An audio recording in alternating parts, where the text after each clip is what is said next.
إني قريب نجيب دعوة الداعي إذا دعان فليستجيبوا لي وليؤمنوا بي لعلهم يرشدون أشهد أن لا إله إلا الله وحده لا شريك له وأشهد أن محمدا عبده ورسوله صلى الله عليه وعلى آله وأصحابه ومن تبعهم بإحسان إلى يوم الدين عباد الله يوصي نفسي وإياكم بتقوى الله سبحانه وتعالى اتقوا الله تعالى واعلموا أن الدعاء عبادة يتقرب به العبد إلى ربه وقد أمرنا الله في قوله وقال ربكم ادعوني أستجب لكم إن الذين يستكبرون عن عبادتي سيدخلون جهنم داخرين وعن أبي هريرة رضي الله عنه عن النبي صلى الله عليه وسلم قال ليس شيء أكرم على الله سبحانه من الدعاء رواه ابن ماجه وعن أبي هريرة رضي الله عنه قال عن النبي صلى الله عليه وسلم من لم يسأل الله يغضب عليه رواه الترمذي وما من مسلم يدعو الله بدعوة ليس فيها اسم ولا قاطعة رحم إلا آتاه الله بهذا عيد ثلاث إما أن تعزل له دعوته وإما أن يدخرها له في الآخرة yoɓe jaabolan yoɓe gonɗinan mbela jo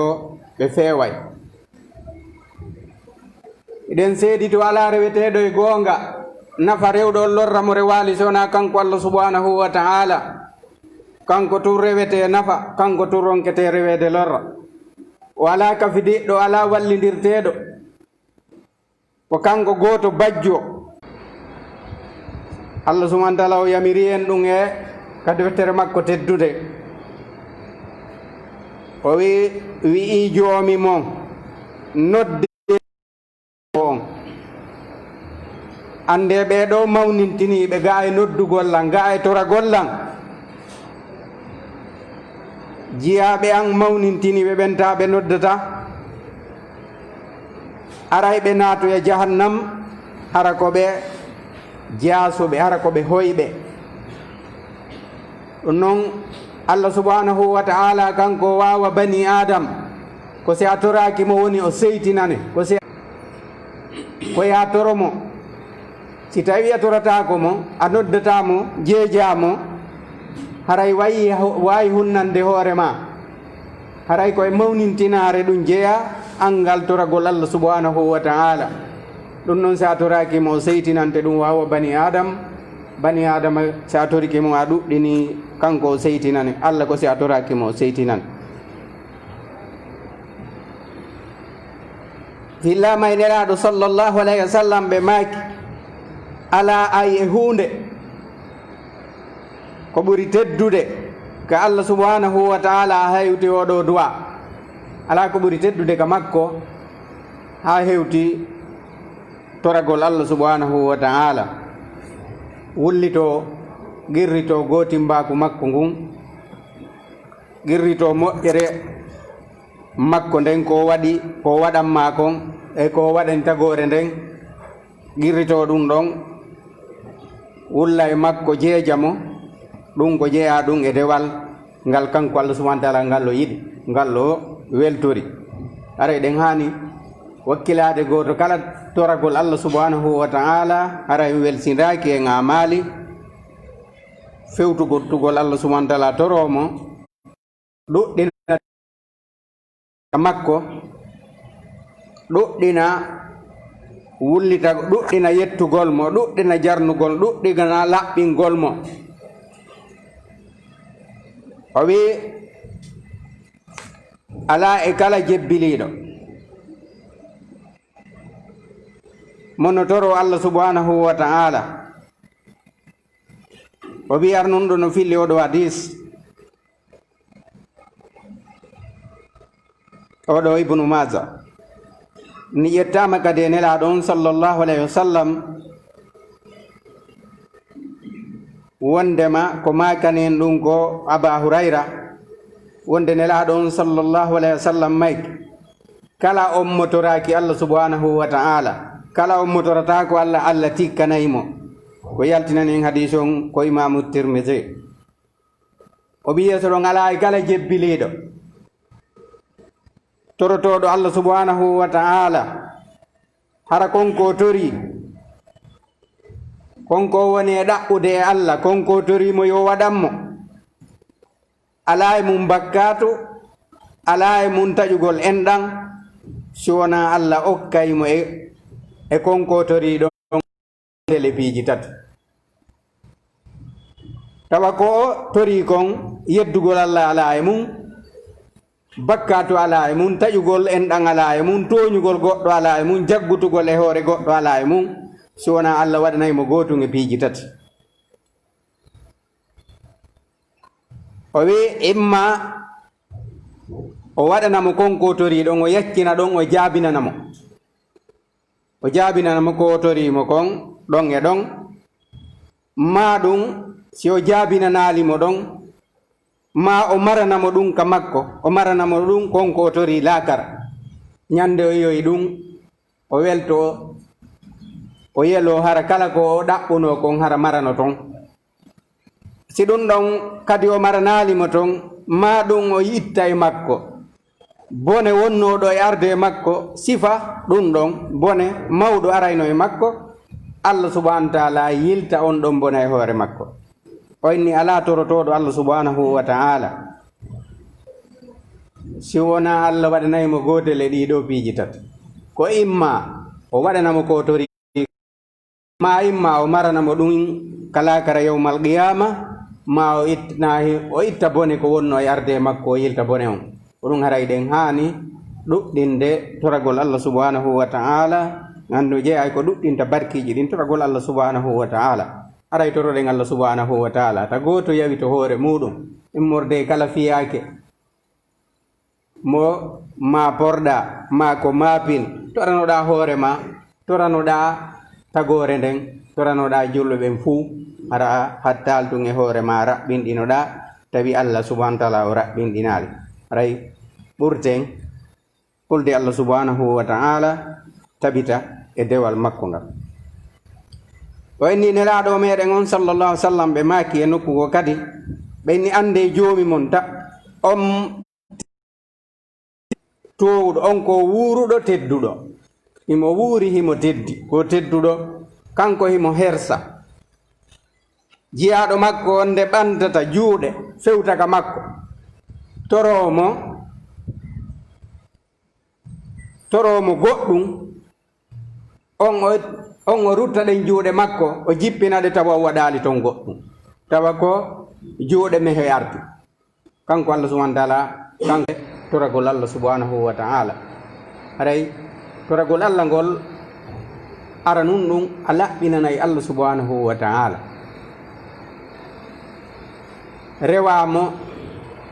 kanko tun hara kafidalimo e goɗɗo goo rewiramo no nelaɗo makko on tindiniri noon no o ɓanginiri noon ɓay en fof ko on ɗon ɓuri andude Allah subhanahu wa ta'ala koye on ɗon ɓuranare nden tippi hara on tigi ɗaɓɓitali goɗɗum goo ko rewira Allah ma ko moƴƴina tororɗi Allah subhanahu wa ta'ala adaduji ko nelaɗo waɗani ɓurana waɗali moƴƴina adaduji inna ko ɗi adaduji ɗo toror ɗum ɗo ma waɗu ɗum ɗo hasaba kan nangal ma ɗum e ñalande kaari ma e jemma kaarijo haray ɗum ɗon tongugol ɗum ɗon ƴetta ɗum ɗon si a jaabinanaka du'a ma on haray ko an waɗi sey ko Allah subhanahu wa ta'ala woni jaabinowo ko honno no rewirta no o faalira ka o jaabo ma sa yahi joni ka patron jo ma yahi ka lan eɗa faala yo okkore goɗɗum ari a yennimo ma a ari a daari ɓurɗo mo ɓuri añude a yaadi o gayni ko on ɗon wonante yeeso fiya hende ko falɗa ko gese o waɗantama Allah subhanahu wa ta'ala ala ko añi hayoti shirku ma ko añi hayoti bidea joni noon si tawi ko shirku toroɗa Allah subhanahu wa ta'ala honno jaabinantama si tawi ko bidea waɗɗa ela lundi nelaɗo ko honno jaabinirante a woni contre Allah a woni contre nelaɗo jaabinta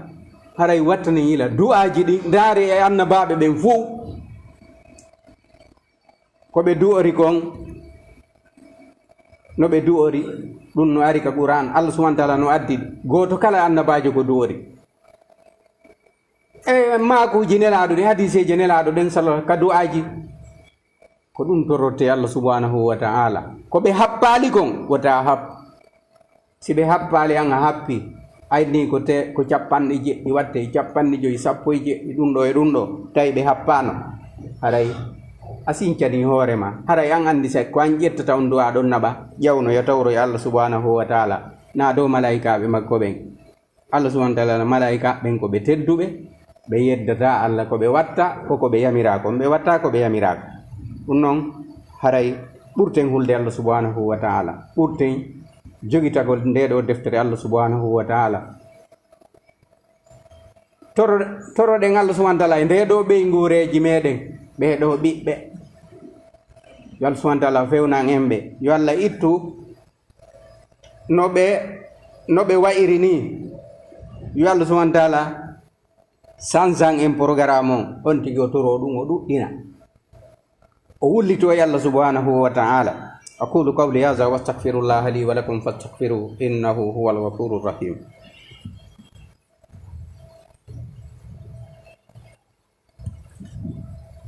الحمد لله القائل اذكروني أذكركم أشهد أن لا إله إلا الله وحده لا شريك له وأشهد أن محمدا عبده ورسوله صلى الله عليه وعلى آله وأصحابه وسلم تسليما كثيرا عباد الله اعلموا أن للدعاء وهي الإخلاص لله في الدعاء بترك الشرك والأرافة والسعوذة وغيرها قال النبي صلى الله عليه وسلم من أتى عرافا فسأله عن شيء فصدقه لم تقبل له صلاة 40 يوما رواه إمام مسلم والصلاة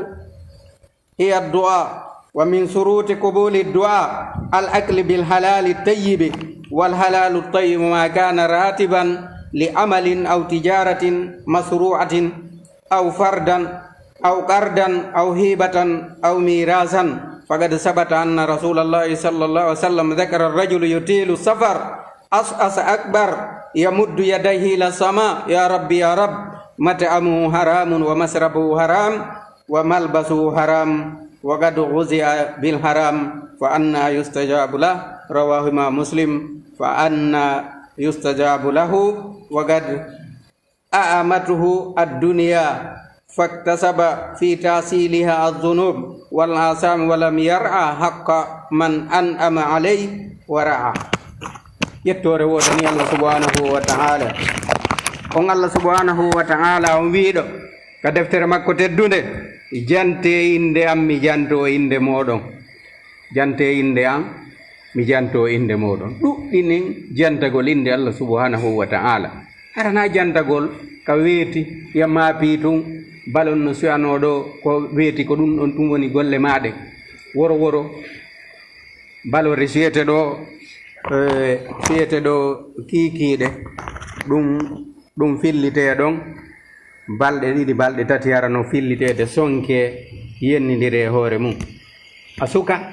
no wonno ko animma fewndo ɗo ya marno programme harana on programme puyndam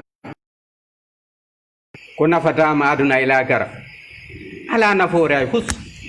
konko wiyete ballon konko darɗa ɗon honɗum woni intérêt ɗum ɗon konko yiiɗa ɗon ma konko wowlata ɗon amara intérêt ɗum fus kono sa jooɗino jantiɗa inde Allah wet hay siko wiigol la ilaha illallah laabi sappo e mari baraji ma jannguɗa sengo ɗerol Qur'an huñƴiɗa ma jannguɗa hadis ma jannguɗa gandal fi aduna no piiji ɗin woni e yarude ɗum ɗon no ɓuri moƴƴude ya mari intérêt ɗum ɗon ɓuri koko makotoɗa fi balo fus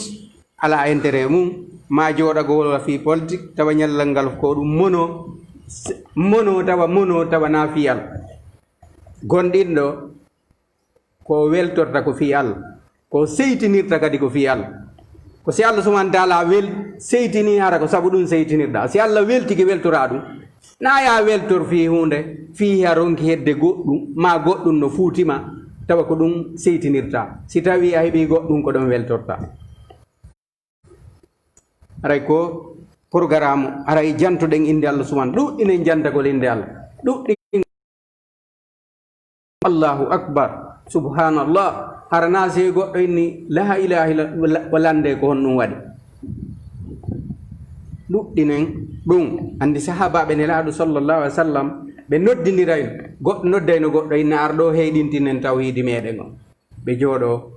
30 minutes inerde tan hara ko la ilaha illallah be woni e wiide ma juulugol e nelaado sallallahu alaihi wasallam tentini hande juma ɗuɗɗingol juulugol e nelaado sallallahu alaihi wasallam sa juule nelaado de wotere Allah juula e ma laabi sappo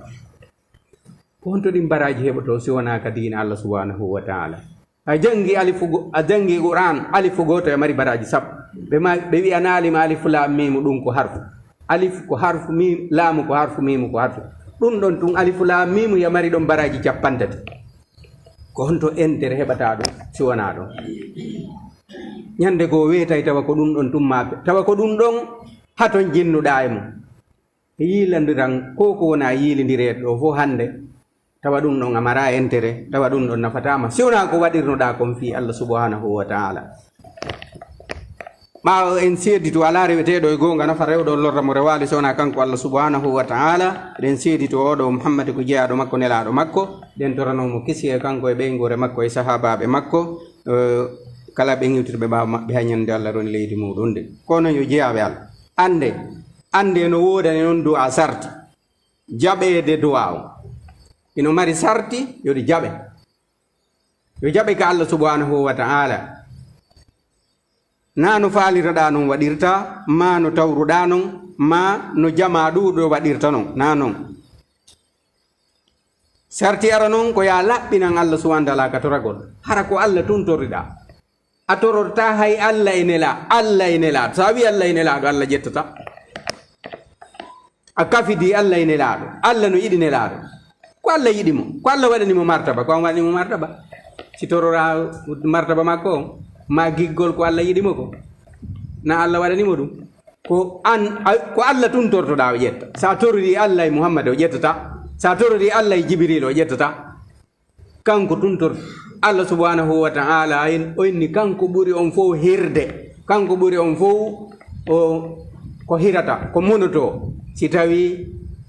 on tigi o yawti keerol makko ngol ɗum noon a laɓɓinana e Allah tertoɗa kala ko innete shirku kañum e nduroyagal e mbileyagal e nduroyagal kala noneji muɗum ɗin ka on foti ko toɓɓowo ka leydi ma ko daarirowo kaydi ma ko daarirowo jikkiriwol ma ko daarirowo ceede kala ko daarirta a tertoto ɗum ɗon si golle maɗen jaɓete ka Allah subhanahu wa ta'ala sa mo maydi e ɗum ɗon o malatake mo maydi e ɗum o malatake ɗum noon kala sirku e noneji muɗum ɗin a tertoto ɗum ɗon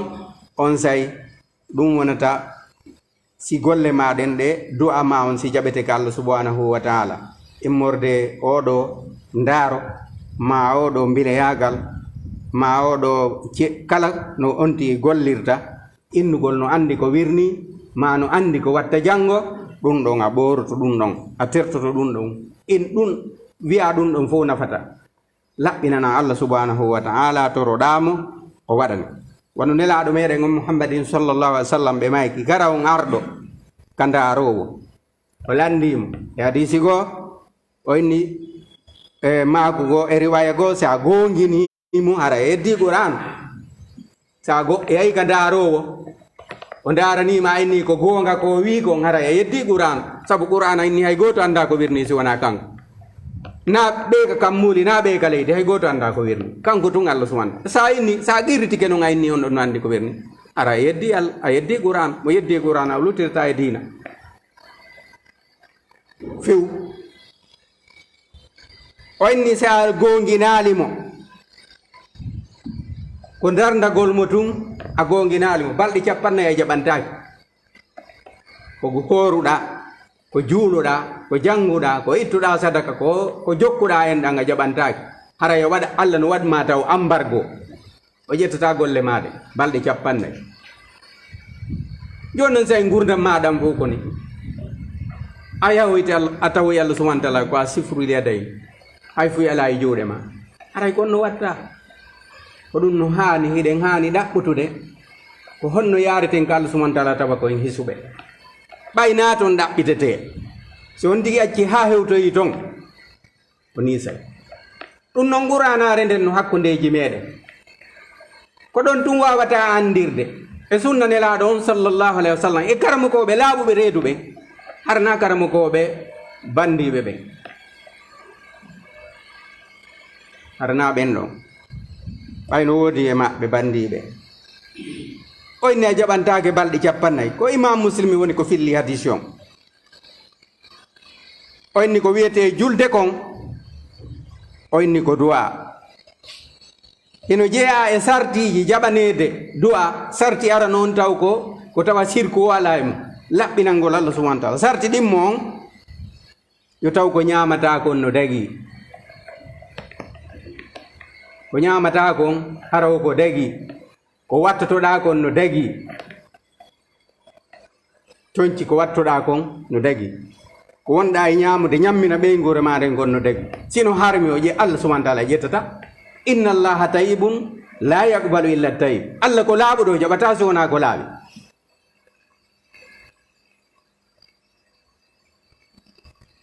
oyni yo taw ñamete on no laaɓi oyni noon ko innete ñamete laaɓuɗo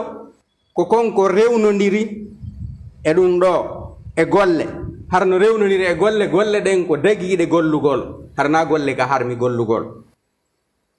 wono julayagal sar'inangal wono julayagal sar'inangal hara riba ala e maggal fenande ala e maggal janfa ala e maggal yeygol ɗuyte ala e maggal yeygol pirate ala e maggal yeygol ko harmi ala e maggal e julayagal ngal a yeyata ko harmi kala ko innano harmi a yeyata ses a yeyata rassa a yeyata nebban sansir ɗum ɓalli a yeyata pirate a fenata inna ko ɗum ɗo sodirɗa ɗum ɗon fu tawa ala e nder ton a janfatako ayiɓe wonata haala ton ayiɓe suuɗa ayiɓe on ɗum ɗon fu tawa ala e nder julayagal ngal a yeyirta riba janɗi fanɗi sembi a wawi noon sortade ɗum ɗo goto min kala wawi sortade ɗum ɗo o wara o ɗaɓɓutu ƴoyre ma tum wawata andindema ɗin piiji ko ɗum sine Sayyidina Umar radiyallahu an yo Allah weltano kala weltaniɗo yo Allah tikkan kala tikkanɗo mo o natayno ka nder marché Madina o ƴetta tuggordu makko ndun o tappa pilasiji ɗi o inna natata ka marché amen sowona anduɗo fi sariya ngeygu natata no hanuno haray ɗen andi sariya ngeygu sinaten ka nder marché na ɗum probléme ji ɗin tongunde nde waɗoya e dargal yo Allah subhanahu wa ta'ala hisin en o inni e julayagal sar'inangal ma ɗum ara ma ñamande hara ñawla ko ɗum yeyirta ma ɗum hara okka ko wonɗa e gollirde ko ma hara ko a ronu ko ɗiɗo ko dagi heɓorta tabiti ene laaɗo on sallallahu janto fi gorko wayasuɗo wayasi juutuɗo no jeeya e jabanede duwa wayasuɗo kono ko si tawi sartiji ɗin timma o jabinantaki ɓe juuti makko ndun no morli ko tampere ya waya ko honno Allah jaabirantam ñamete on fof ko harmi kono harmi bandu makko ndun ko jandi e muɗum koy ko harmi kono jaabinante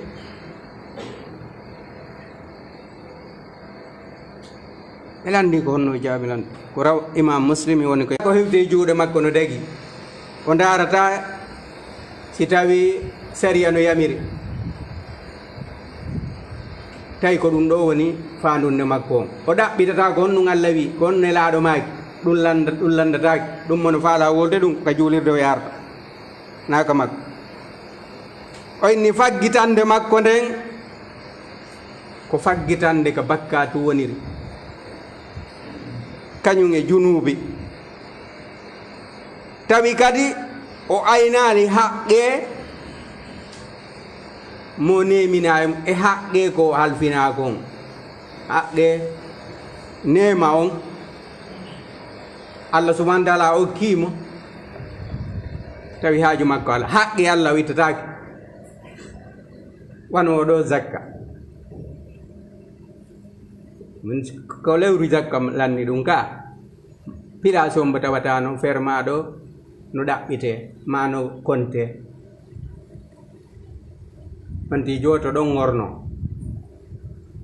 a ngornike ɗon a ngornike moƴƴere maɗe a wuddiri ɗum ɗon Allah subhanahu wa ta'ala okkima a wuddanimo ko hombo o korta ko goɗɗo goo Allah inni a waɗu ɗum ɗo ayni misali Allah yamari ko itte zakka ittata yamari ko yara hajju a yata haray important ko heɓiɗanɗa jawdi important honɗum ko mane tum we kaari heeɓi jawdi ka hoore leydi ɗo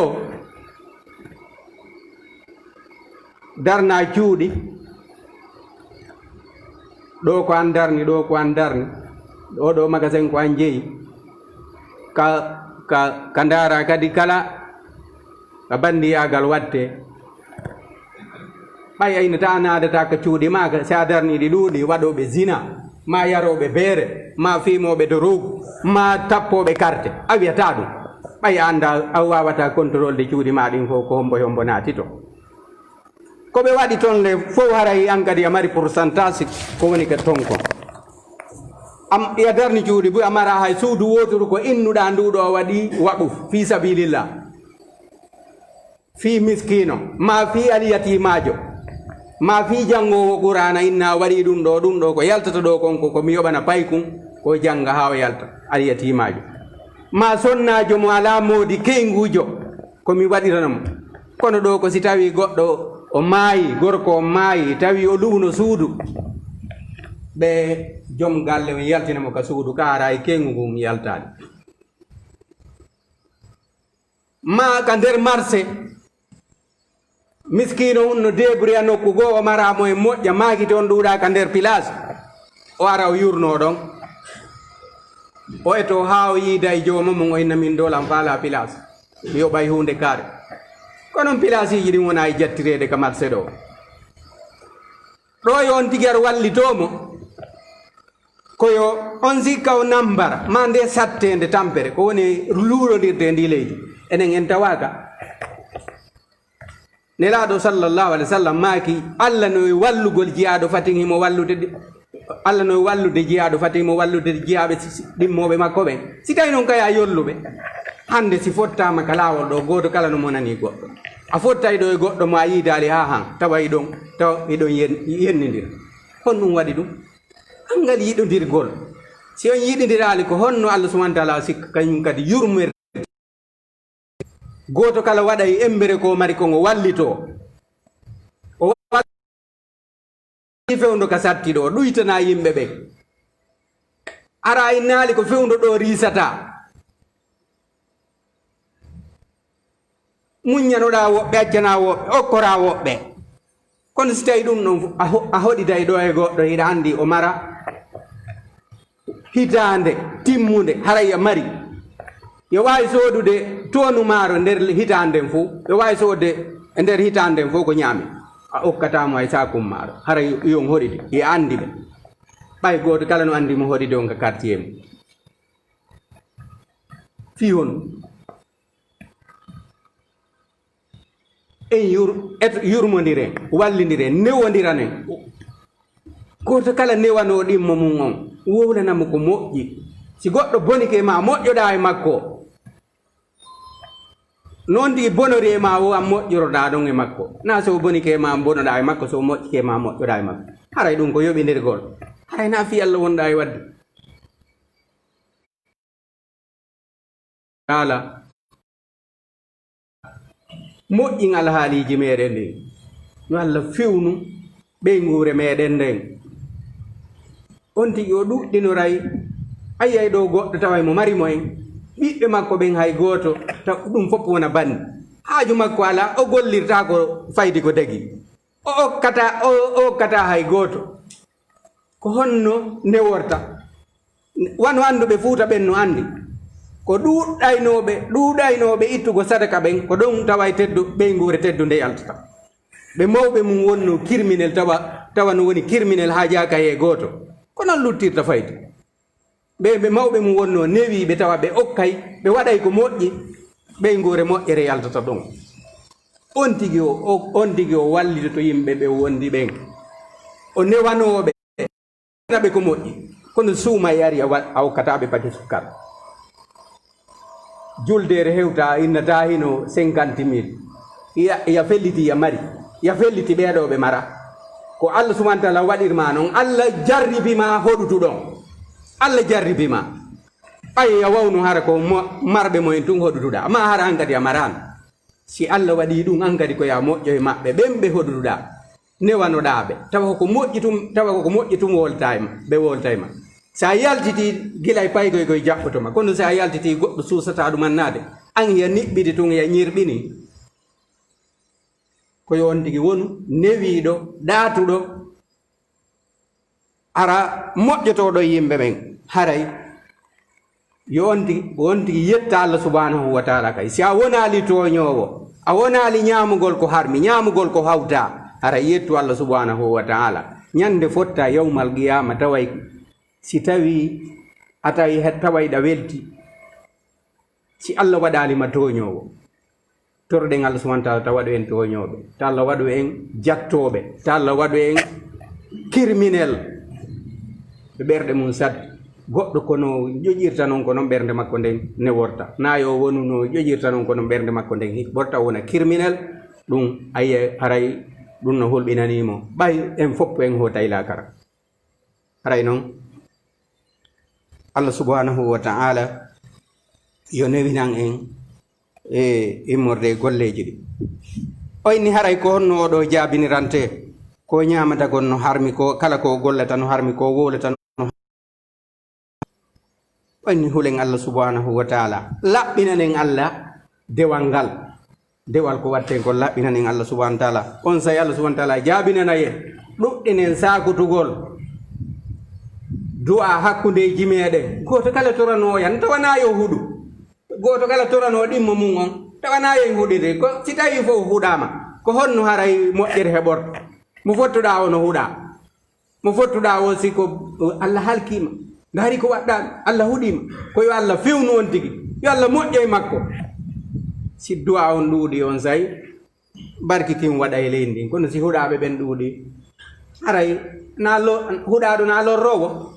huɗaɗo ko lorrowo haray torodiren goto kala yo ɗuɗɗin toragol moɓɓe ɗo en andi yo fotti ko fanɗi woɓe duwodiranayi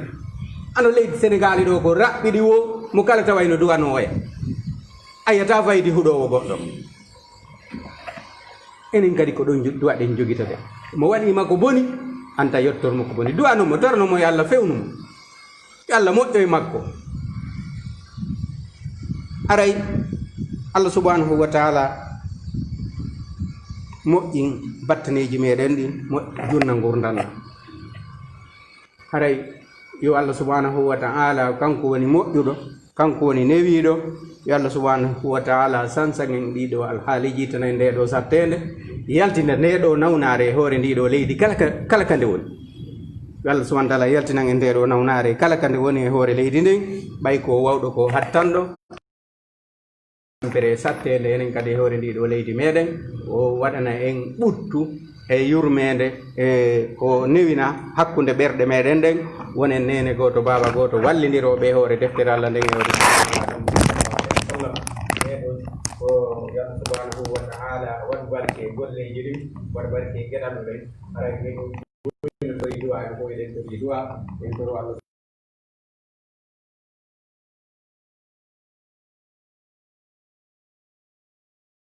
newinan en ittoɓe yo Allah subhanahu wa ta'ala ɓeydanɓe Allah subhanahu wa ta'ala wad barke jawle den wad barke gedal be ben rabbana taqabbal minna innaka antas samiul alim wa tub alaina innaka tawwabur rahim rabbana atina fid dunya hasanatan wa fil akhirati hasanatan wa qina adhaban nar allahumma salli ala muhammad wa ala ali muhammad kama sallaita ala ibrahim wa ala ali ibrahim wa barik ala muhammad wa ala ali muhammad kama barakta ala ibrahim wa ala ali ibrahim innaka hamidum majid subhana rabbika rabbil izzati amma yasifun wa salamun alal mursalin walhamdulillahi rabbil alamin